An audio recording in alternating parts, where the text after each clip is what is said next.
Então, boa tarde a todos.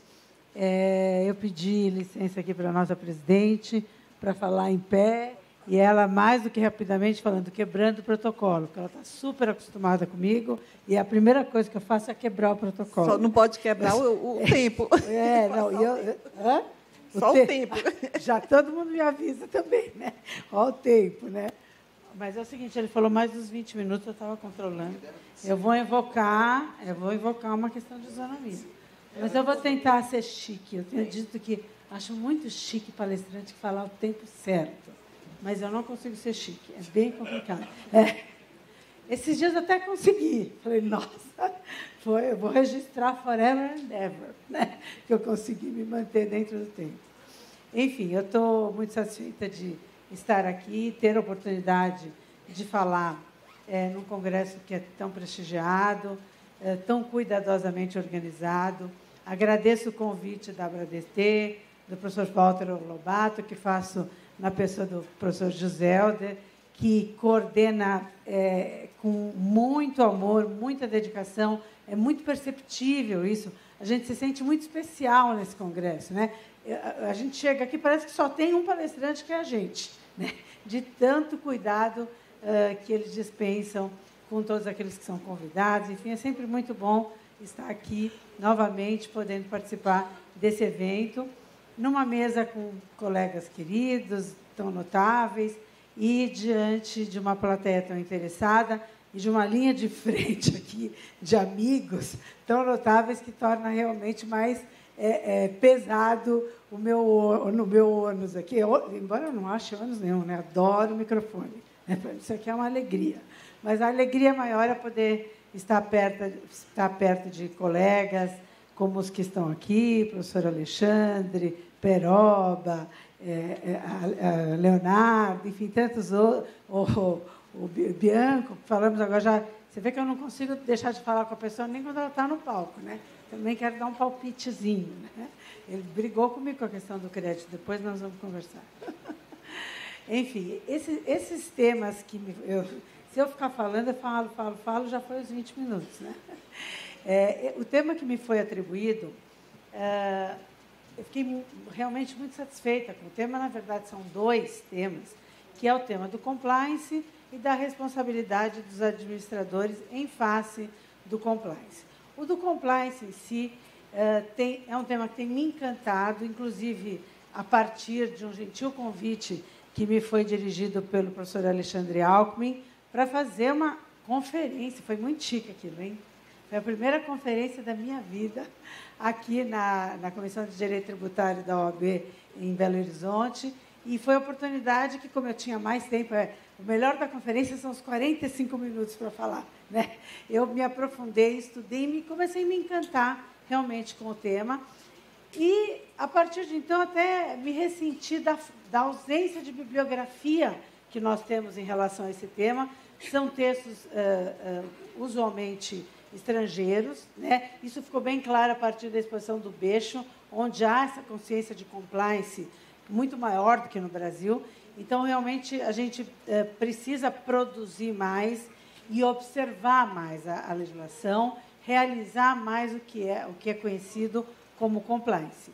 Embora a gente tenha realmente uma bibliografia bastante incipiente no que diz respeito a esse tema, o professor Alexandre deu o primeiro passo com um livro brilhante sobre compliance tributário. Eu devorei o livro, né? A única coisa que a gente deve estar vendo aí, eu imagino, é recentíssimo o livro, e é o único, assim, como obra integral sobre o tema em matéria tributária, o mais novo. Enfim, nós temos uma coletânea da Noeses, coordenada pela professora Karen e pelo Lucas, mas, de fato, o livro que é mais sólido nesse tema é o do professor Alexandre.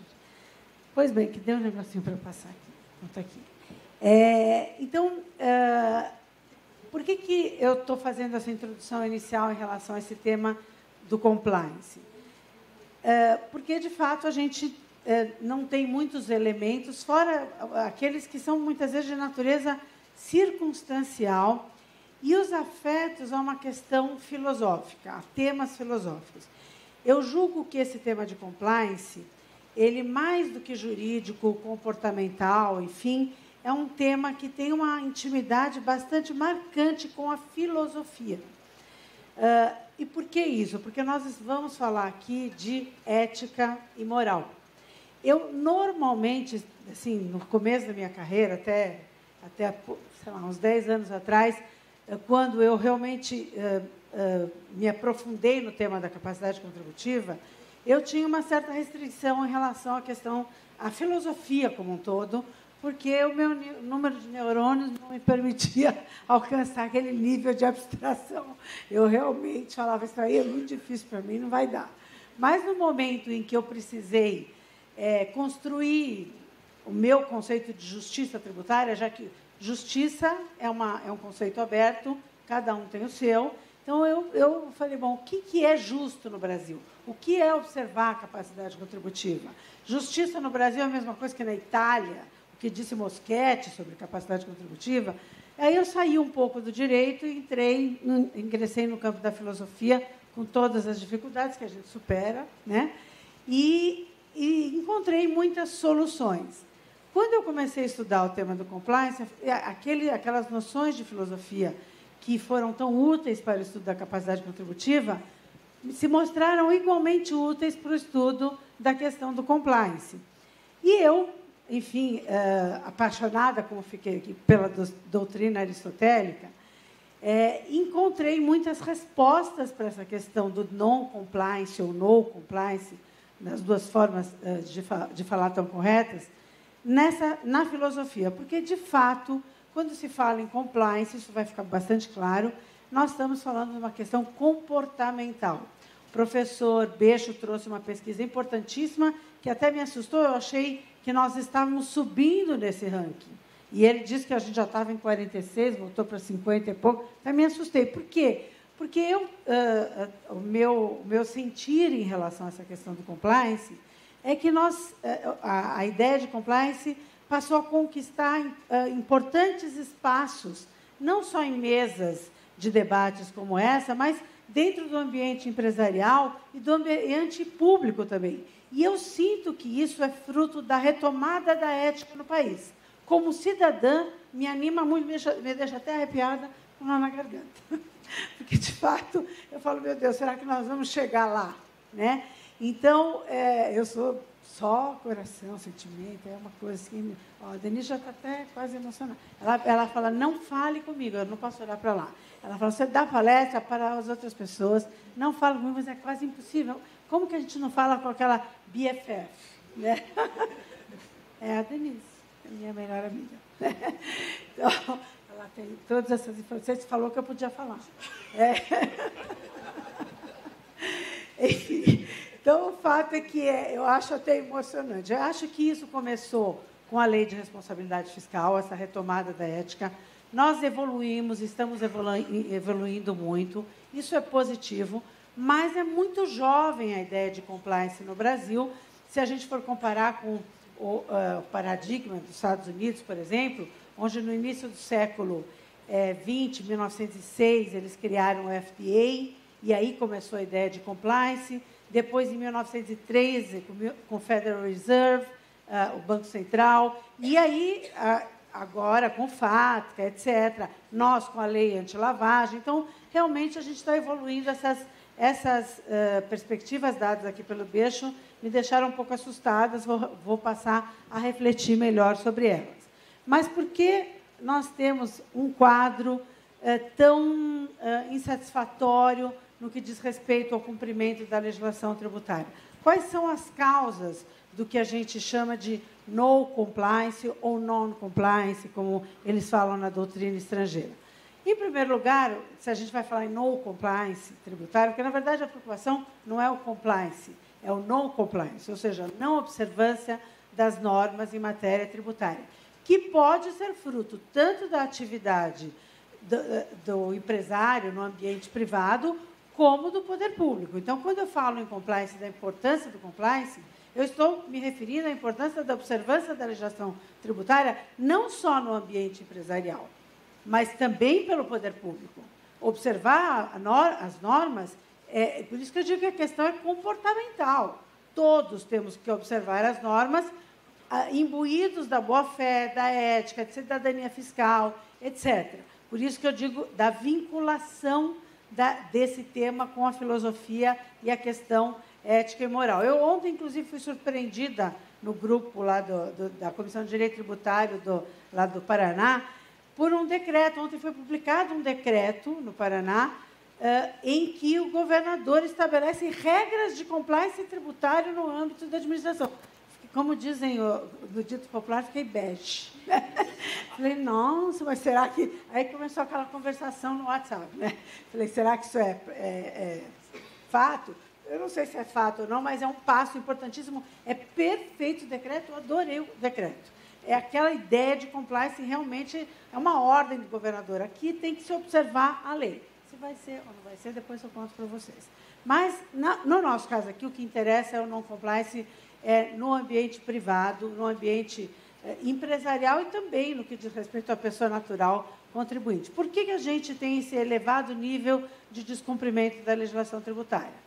Uma das causas, enfim, que é intencional, mas é fruto do nosso sistema, é a ausência de recursos para saldar os débitos tributários. Muitas vezes as empresas deixam de pagar tributos simplesmente porque não têm dinheiro para pagar o tributo, né? Mas, em outras tantas, não é incomum que o empresário alega para deixar de pagar tributo. E, infelizmente, esse gráfico é fruto de uma experiência de 30 anos de advocacia e de atender clientes na área tributária todos os dias e ouvir reiteradamente esses argumentos para não ter cumprido a norma. Ou seja, doutora, eu sei que eu fiz errado, tá? Mas eu quero que empurre com a barriga, eu quero não sei o que lá, aquela conversa de todos os dias, né? Vai sair um parcelamento, vamos falar sobre isso, se der tempo, depois. Aí eu falo, escuta, o senhor exerce a cartomancia, como que o senhor sabe que vai ser um parcelamento? Não, porque vai sair, sempre sai. Enfim, né? Tudo bem, a senhora vai empurrando com a barriga, né?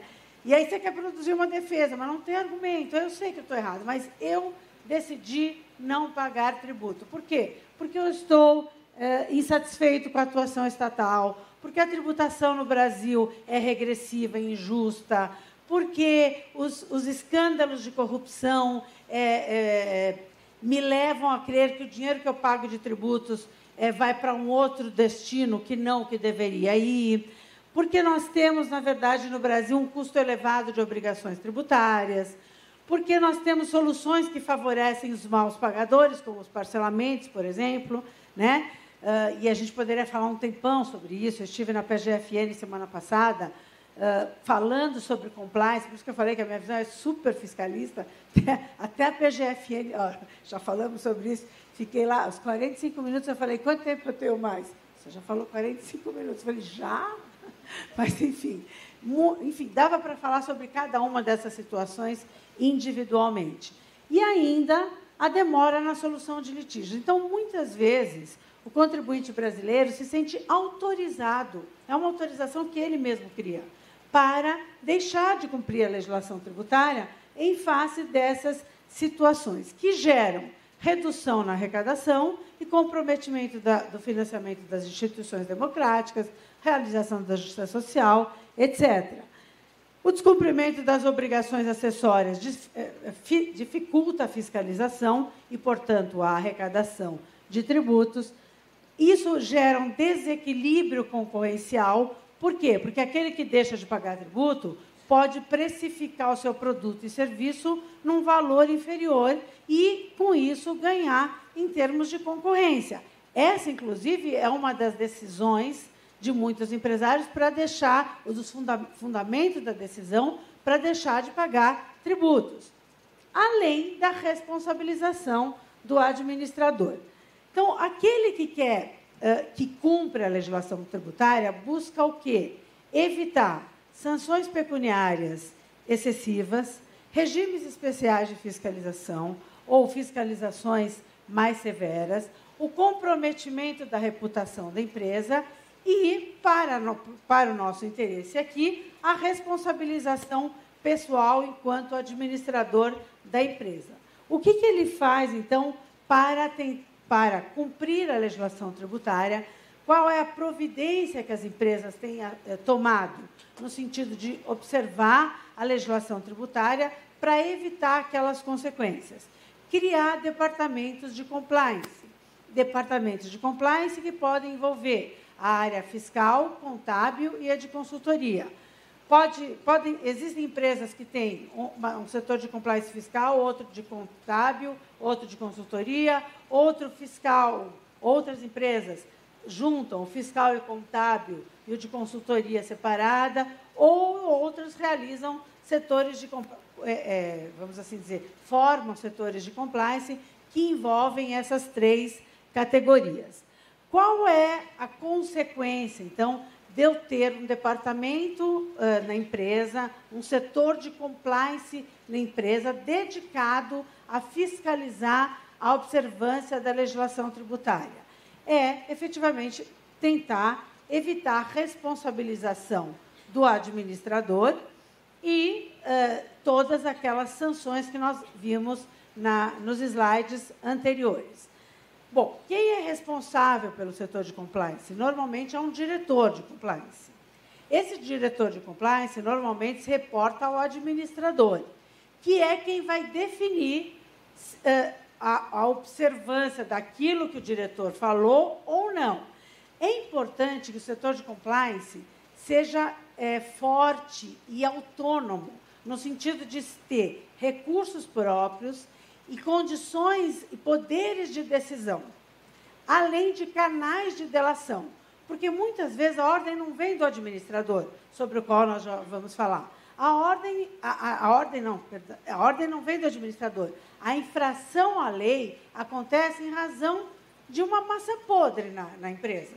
Né? Por isso, é importante que tenham canais de delação para que a reputação da empresa e, ao fim e ao cabo, o administrador não respondam por alguma situação que não foi intencionalmente buscada no sentido de deixar de observar a legislação tributária de maneira intencional.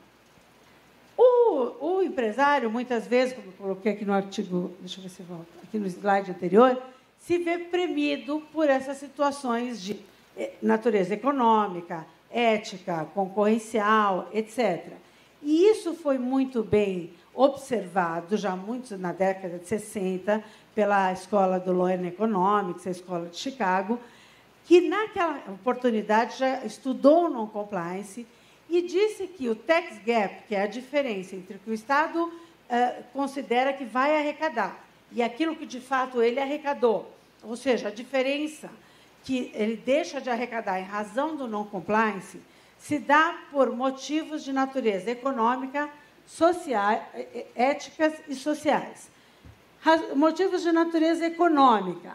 O contribuinte, aquilo que nós falamos, calcula quanto representaria financeiramente para ele pagar tributos e qual é a vantagem de não pagar. Bom, eu posso diminuir o preço do meu produto, do meu serviço, ganhar em concorrência, eu posso ter sanção, eu posso ter... Enfim, ele vai fazer um cálculo ali e vai ver se é melhor observar ou não a legislação tributária. Questões éticas, aquelas que nós falamos lá no começo. Eu acho que o Estado não faz a parte dele, eu também não vou fazer a minha, eu não sou obrigada.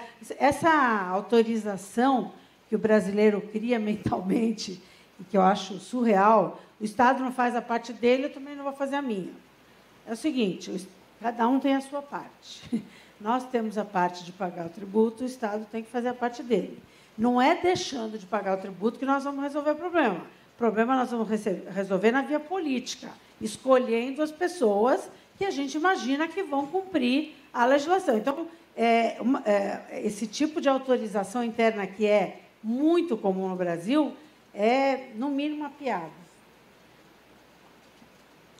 Viu como não é? Não vai ficar bravo comigo? E as questões de natureza sociais, que a escola do Law and Economics chama de estigma. O que é estigma? Se todo mundo faz, eu também posso fazer. Ou seja, se todos deixam de pagar tributos, eu também posso deixar. Isso, infelizmente, é voz corrente. Eu contei, já o Peroba ouviu, já acho que essa palestra, eu tenho parentes, assim, que uma parenta, que chega no dia do imposto de renda, ela fala, eu não vou pagar nada. E eu tenho quem me defende. 20 anos, 30 anos, ela fala a mesma coisa. A gente está chegando na casa do meu sogro para almoçar domingo, meus filhos falam, hoje ela vai falar que não vai pagar o imposto de renda e que você defende. E é batata, né? Eu não pago, porque eles não fazem a parte dele, ninguém paga, eu também não pago. Então, você me defende e fala, me inclua fora dessa, porque o meu eu pago. Inclusive, eu não quero saber de restituição nunca na minha vida. O contador fala, você tem direito à restituição, doutora? Não quero. Deixa para o Estado. Não, mas isso, não quero restituição. Eu não tenho condição de não quero. Se me aparecer um oficial de justiça na minha porta, eu morro. Eu não tenho a mínima estrutura para fazer nada errado. Zero, né? Então, assim, o que é para pagar? Eu quero pagar 10% a mais. Né? Para ter certeza que nada vai acontecer e eu não vou morrer lá mesmo. Né? Mas o fato é que esse estigma é uma situação que é muito comum e que gera, e é intencional essa situação, a responsabilidade do administrador, onde a gente chega agora. Corrente, já passou meu tempo? Já acabou. Tá. Você para. Israel, eu achei que você fosse minha amiga. Mas eu vou te cortar das redes sociais. Vou te bloquear. Tá? Não, mas a dele pode. Eu não. Mais 5 minutinhos. Eu estou só brigando, já podia estar falando. Né? Enfim, o administrador, então, pode vir a ser responsabilizado pelo non-compliance quando há uma intenção dolosa de deixar de pagar o tributo. Posso deixar de pagar o tributo, como eu falei, porque eu não tenho dinheiro e é intencional isso também. Mas quando há intenção dolosa, e aí sofrer uma sanção. Ou de acordo, vamos pensar dessa maneira, com o artigo 135 do CTN, ou com base no artigo 50 do Código Civil, que são duas situações distintas. O artigo 50 do Código Civil foi agora positivamente alterado pela Lei da Liberdade Econômica. Então, houve alguns acréscimos. O que previa o artigo antes? A possibilidade da desconsideração da personalidade jurídica em caso de abuso de personalidade, né? E nesse sentido, né, os efeitos de certas e determinadas relações de obrigações seriam estendidos aos administradores ou sócios. Qual foi a alteração promovida pela Lei da Liberdade Econômica no artigo 50? A inclusão do termo desconsideração, que não estava lá, ou seja, o artigo 50 autoriza agora a desconsideração da personalidade jurídica de maneira expressa, em caso de abuso de personalidade jurídica, desde que fique demonstrado os benefícios que foram alcançados pelo administrador de maneira direta ou indireta. Ou seja, há agora, a partir da Lei de Liberdade Econômica, uma maior delimitação. É possível desconsiderar a personalidade jurídica em casos de abuso de personalidade, desde que se identifique quem foi o beneficiário e se de fato foi beneficiário em razão do abuso de personalidade jurídica. Essa hipótese aplica-se fundamentalmente aos grupos econômicos. Tá? Então, a constituição de grupos econômicos. Como ocorre a responsabilização no caso da constituição de grupos econômicos? Num primeiro momento, se ficar caracterizado grupo econômico irregular, vamos assim dizer, respondem solidariamente as empresas do grupo que estiverem envolvidas. Num segundo momento é que, se elas não saldarem o débito, vai haver responsabilização do administrador em razão da formação do grupo econômico com aplicação da regra do artigo 50. Em que situações pode haver essa aplicação do artigo 50, a desconsideração da personalidade jurídica?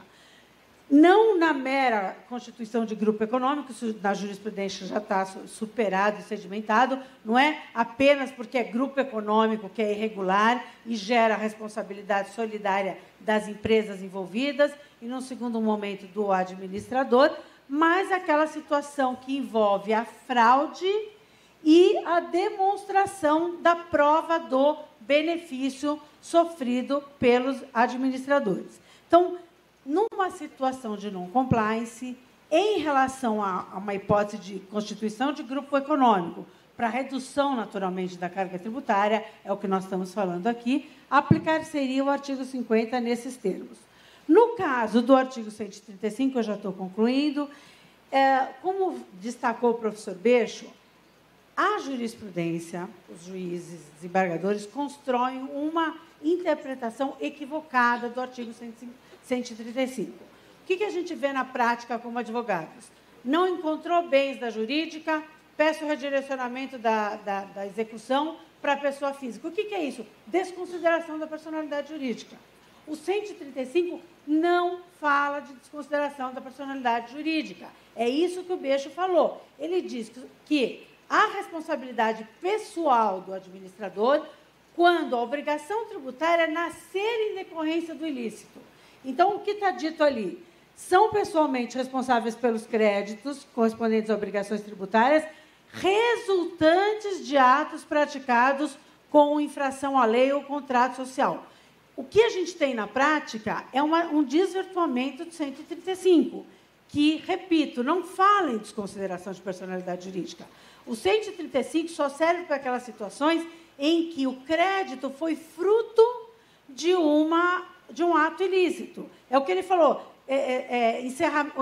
Encerrar irregularmente uma sociedade gera uma obrigação tributária? Não, então não há hipótese do 135. O que poderia entrar nessa situação? Por exemplo, meus alunos lá na Federal do Paraná falam, mas o que pode acontecer? Eu falei, olha, a única situação que eu imagino para a aplicação do 135 é uma situação aduaneira, em que eu vou preencher uma DI dizendo que eu estou importando peças de computador e, na verdade, eu estou importando, por exemplo, computador, para baixar o valor da alíquota, ou seja, a infração gera uma obrigação tributária.